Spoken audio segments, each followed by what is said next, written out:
Seram. Pendaki Gunung Salak berubah jadi pocong bikin bulu kuduk merinding. Kisah mistis itu berawal dari mantel yang ternyata jimat pesugihan bapak salah satu pendaki. Pemiliki akun Twitter @arangga_arya menceritakan kisah mistis pendaki Gunung Salak di Bogor yang berubah menjadi pocong. Pada 2008 ada rombongan berjumlah 7 orang terdiri dari 4 pria dan 3 perempuan asal Jakarta yang akan mendaki Gunung Salak.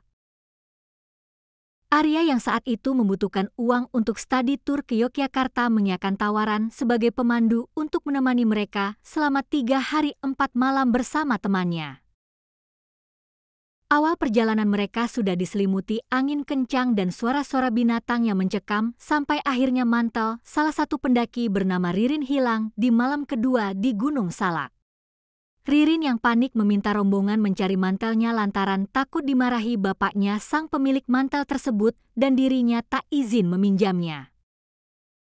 Secara sigap semua orang segera membantu Ririn mencari mantelnya, namun nihil. Akhirnya pencarian diputuskan besok pagi dan mereka tidur.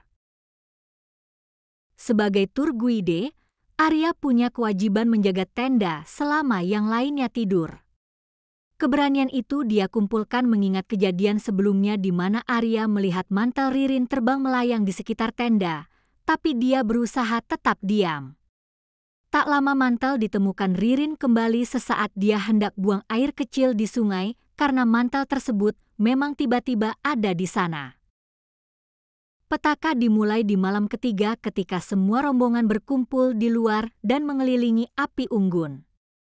Ririn masuk tenda untuk memakai mantel dan seketika Ririn langsung berteriak seperti orang kesurupan. Ririn sadar sembari meminta tolong untuk dilepaskan mantel tersebut, tapi sulit. Seperti pocong, dia loncat ke sana kemari sambil menangis minta tolong hingga Ririn menjauh dan menghilang. Melihat pemandangan itu, temannya bernama Mita mendadak pingsan.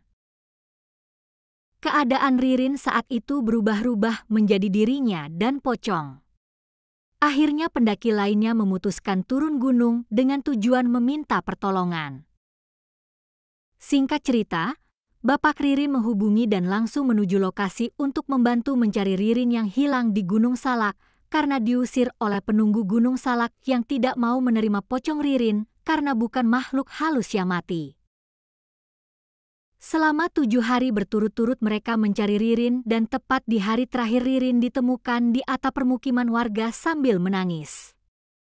Gue datang ke kampung itu jam 11 malam. Pocongnya Ririn baru bisa ketangkep sebelum adzan subuh.